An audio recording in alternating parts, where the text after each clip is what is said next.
I was 18 years old when I got married. I belonged to a very conservative family, a Baloch family, where good daughters never say no to their parents. My father wanted me to get married, and all I said was, if that makes you happy, I'll say yes.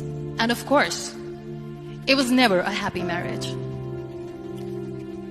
Just about after 2 years of getting married, about 9 years ago, I met a car accident. Somehow my husband fell asleep and the car fell in the ditch. He managed to jump out, saved himself. I'm happy for him. But I stayed inside the car and I sustained a lot of injuries. The list is a bit long. Don't get scared. I'm perfectly fine now. Radius ulna of my right arm were fractured. The wrist was fractured. Shoulder bone and collarbone were fractured. My whole rib cage got fractured. And because of the rib cage injury, lungs and liver were badly injured. I couldn't breathe. I lost urine and bowel control. That's why I have to wear the bag wherever I go. But that injury that changed me and my life completely as a person and my perception towards living my life was the spine injury. 3 vertebrae of my backbone were completely crushed and I got paralyzed for the rest of my life. So this accident took place in a far-flung area in the outskirts of a very small province, Balochistan, where there was no first aid, no hospital, no ambulance. I was in the middle of nowhere in that toppled car. Many people came to rescue. They gave me CPR. They dragged me out of the car. And while they were dragging me out, I got the complete transection of my spinal cord. I finally ended up in a hospital where I stayed for 2.5 months. I underwent multiple surgeries. Doctors have put a lot of titanium in my arm. There's a lot of titanium at my back to fix my back. That's why people in Pakistan call me the Iron Lady of Pakistan.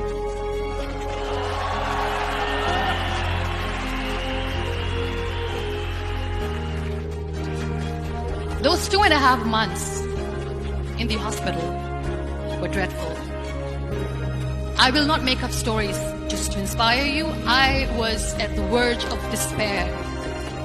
One day, doctor came to me and he said, well, I heard that you wanted to be an artist, but you ended up being a housewife. I have a bad news for you. You won't be able to paint again because your wrist and your arm are so deformed, you won't be able to hold a pen again. And I stayed quiet. Next day, doctor came to me and said, your spine injury is so bad, you won't be able to walk again. I took a deep breath and I said, it's all right. The next day, doctor came to me and said, because of your spine injury and the fixation that you have in your back, you won't be able to give birth to a child again. That day, I was devastated. I still remember, I asked my mother, why me? And that is where I started to question my existence. Why am I even alive? What's the point of living? I cannot walk, I cannot paint, fine, I cannot be a mother. And we have this thing in our heads, being women, that we are incomplete without having children. I am going to be an incomplete woman for the rest of my life. What's the point? So my mother said to me, this too shall pass. God has a greater plan for you. I don't know what it is, but He surely has.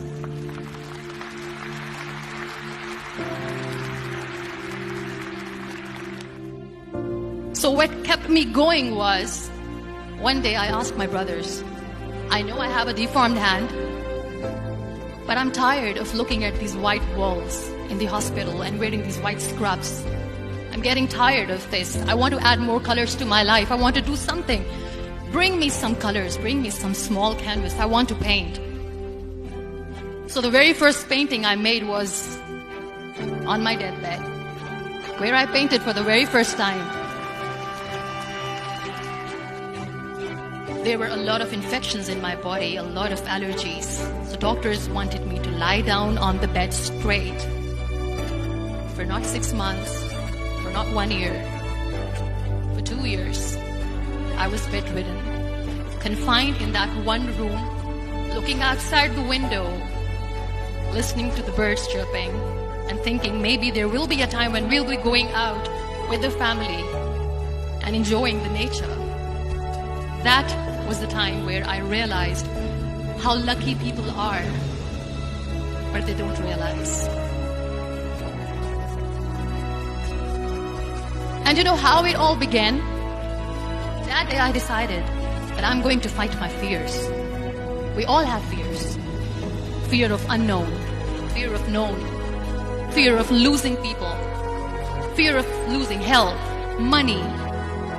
We want to excel in career, we want to become famous, we want to get money. We are scared all the time. So I wrote down one by one all those fears. And I decided that I'm going to overcome these fears one at a time. Do you know what was my biggest fear? Divorce. Work. But the day I decided that this is nothing but my fear, I liberated myself by setting him free.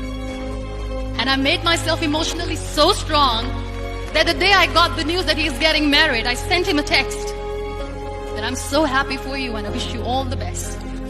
And he knows that I pray for him today.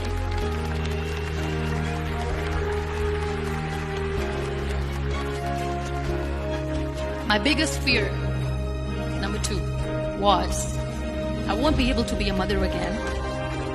And that was quite devastating for me. But then I realized there are so many children in the world, all they want is acceptance.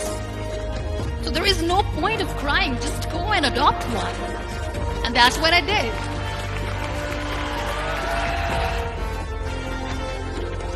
So when you accept yourself the way you are, the world recognizes you.